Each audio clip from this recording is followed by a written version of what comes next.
NASA's Kennedy Space Center in Florida is home to 3 of the most high-tech garages in the world, where some of the most skilled and dedicated technicians ready a spaceship for amazing adventures, and huge cranes move tons of cargo into place. I spent a lot of my time here. I spent my life here. This is pretty much my career. Working on the spacecraft, launching spacecraft, remodeling or updating spacecraft. They're officially called orbiter processing facilities, but often go by OPFs, bays, or hangars. Since 1979, space shuttles have spent about 2/3 of their time inside the custom-built 29,000 square foot buildings. It starts with a short tow from Kennedy's Shuttle landing facility following a mission, and some careful maneuvering to pull the spacecraft in just right. Then, platforms and a main access bridge surround the shuttle like a glove. Each high bay has a footprint that the orbiter, when it rolls in, it has to fit that footprint.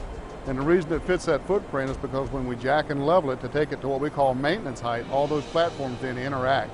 And we try to keep those platforms with a maximum distance, can be 6 to 8 inches, but a minimum distance of 4 inches. So as these platforms flip down or raise up, we need at least a 4-inch clearance all the way around the spacecraft.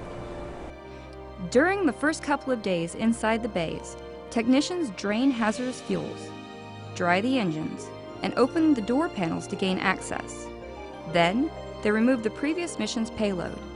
Next, it's on to about 3 months' worth of work to check the heat shield tiles, swap out the space shuttle main engines, and assess the vehicle's structural, mechanical, and electrical integrity. It's all extremely detailed work that requires quite the team effort. We do virtually the same testing and checkout and work on the 3 orbiters, but each team has its own feel, and it's really created at the leadership of the team, from the flow director on the NASA side and the flow manager on the USA side. They set the tone for their team, much like a commander sets a tone for a mission. We all think we're the best, which is good, and it keeps everybody in a competitive spirit, keeps everybody on their toes.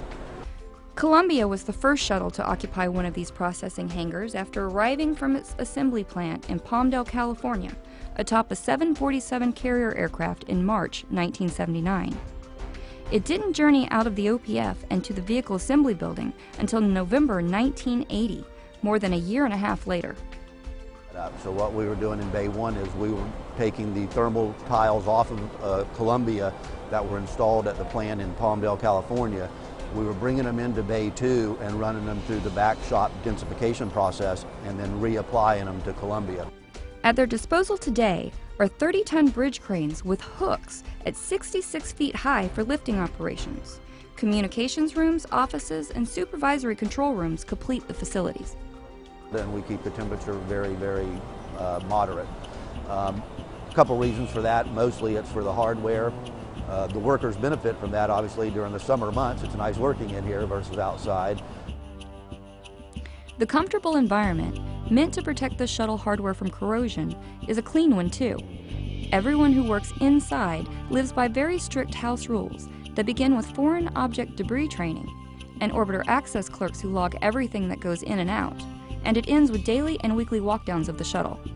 Something as innocuous as a staple, which we don't allow on the paper products out here, but a staple in the crew module just finds a place and it rests. Well, during launch, vibrations, during the zero gravity, that staple could move around and it could create an electrical short. On occasion, OPF workers get to put their hands on the spacecraft or payloads flying aboard a shuttle, specifically those processed in a horizontal position. And sometimes they have to troubleshoot issues or replace crucial systems. But not without informing the astronauts who will be strapped aboard, traveling about 17,500 miles an hour into space. We try to keep them tied in or just communicate with the problems that we've had, and it's just a way to just maintain rapport, and just so they know, well, we replaced this box, or we troubleshot this problem, or we changed out this particular component, so they'll understand that, especially if it was an in-flight anomaly from the previous mission, they know we addressed it and she's ready to fly. It's just been a pleasure.